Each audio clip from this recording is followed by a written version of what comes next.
Hello everyone, and welcome back to the channel. Today I'd like to talk about different base setups, and not just the popular ones that everyone uses. For those newer to the game, when you set up your base you can choose how many trading posts, factories, and power plants you have, and we refer to these different setups based on the number of each building. So for example, a 252 would have 2 trading posts, 5 factories, and 2 power plants. Of course, 252 isn't the only base setup, and there are lots of them out there that aren't very well known. Some of them are useful to lots of players, and some of them not as much. So anyways, let's get started. Starting with some of the more popular layouts, we have 252. It's generally the best option for most players, and if you're new to base math, or if you just don't want to think about it too much, just set up a 252 and don't worry about it. It produces a good balance between EXP and LMD, and this ratio can be adjusted very flexibly. So for example, if you want more LMD, you can use 3 gold factories and use all your drones on trading posts. Or if you want more EXP, you can use 3 EXP factories instead and use drones on those factories as well. A 252 only has 2 power plants, so it can't max out all the buildings. And as such, depending on how much power you have available, there are different variants you can use. When we discuss different variants of 252, we denote them based on how many factory levels they have. So for example, there's the 15 slot 252, which is the best possible with all of its factories maxed out. Obviously, these factories will take more power, so most players won't be able to use this one. On the other end of the spectrum, there's the 11 slot 252, also known as the max right. This is because if you max out all the buildings on the right side, you won't have enough power to use any of the other variants. So this max right 252 is the worst of all the variants, but it's still the best option if you're in this situation. Next up, another popular setup, the 243. This is similar to a 252, just basically worse. It also produces a good balance between EXP and LMD, but its overall production is a lot worse than 252's. It also has to max out all its buildings, which means setting it up is really expensive. Just crafting all the base materials will cost over 1 million LMD. The only real advantage it has over 252 is some trust gain, but not by a significant amount. Overall, it's a good setup, but it's pretty useless when the 252 exists. It was popular in the early days before we realized the 252 could actually work late game, and these days it's still popular among veterans from before the late game 252 was discovered. But new players should just ignore this setup entirely. Next up we have 153, which maximizes EXP production by having all of its factories maxed out. This comes at the cost of LMD production as it loses an entire trading post. This trade-off isn't usually worth it for most players, as compared to a 252, it has a few more factory levels, but losing an entire trading post is a much bigger blow. So most players who need some more EXP should just adjust their 252 to make more of it. The exception to this is whales with lots of operators to build, who refresh sanity using Originite Prime just to farm for LMD and EXP. They're forced to farm for EXP in LS6, which is a very inefficient stage, and as such it increases the marginal value of EXP, to the point where 153's trade-off is actually worth it. Similar to 243 and other setups with 3 power plants, it has a very high setup cost since all the buildings are maxed out. And most players should avoid this setup unless you spend tons of money refreshing for EXP on LS6. Next up we have 333, which is kinda the opposite of 153. It maximizes LMD production, but it sacrifices all EXP. Most players who need more LMD should just use 252 with more gold factories instead.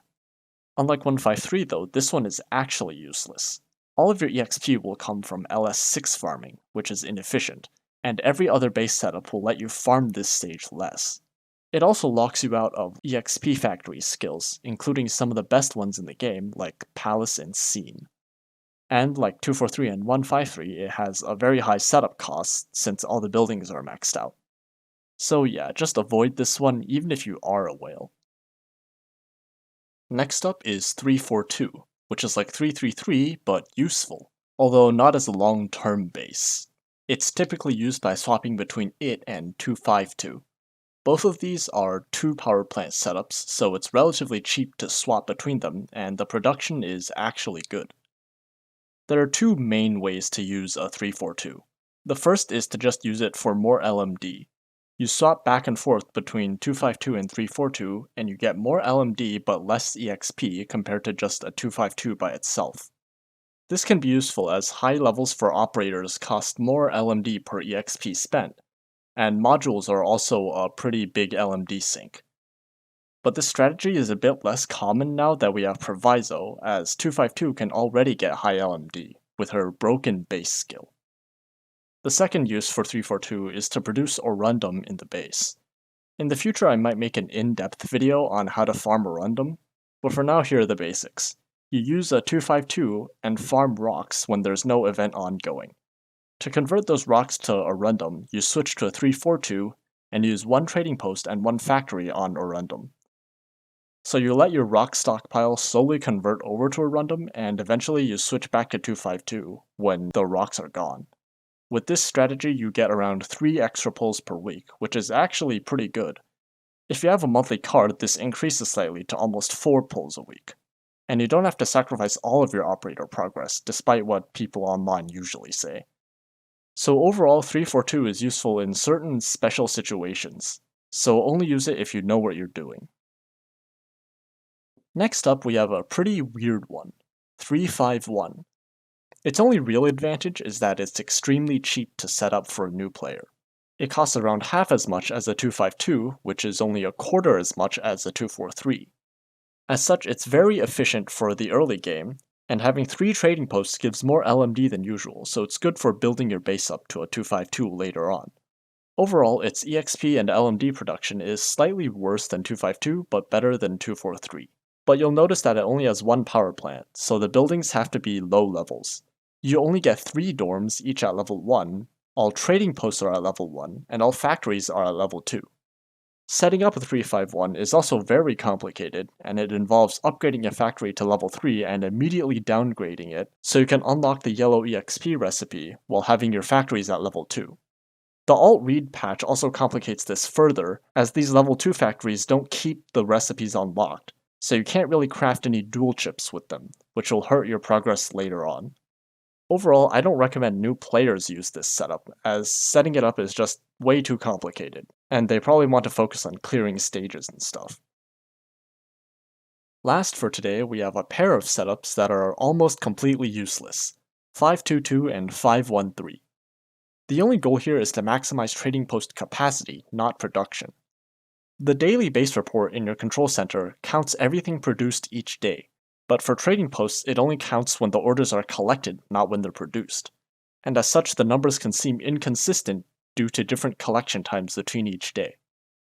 Flygas abused this to set a record of 386,000 LMD produced in a single day. He used a 513 for this, maxing out all the trading posts and stacking 25 4-bar orders in each one and collecting them all at once. Later on, he went even further, getting 1 million LMD in a single day. Along with the trading post capacity trick, he spent 140 Originite Prime to get Sanity, which he turned into drones to speed up his trading posts. Of course, he made a new account for all of this to get the first clear Originite Prime rewards. And this time he used a 522 instead, for its cheaper setup cost. Obviously, doing something like this is incredibly inefficient, and long-term you'll easily run out of gold. So unless you're doing something like my friend Flegias, don't use these setups. And that's all I've got for today. These are all the base setups I've seen that are at least somewhat useful. And no, 009 is not one of them. The game actually stops you from building more than 3 power plants.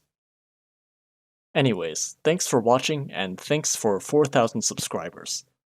Like, subscribe, switch to 252, and I'll see you all next time.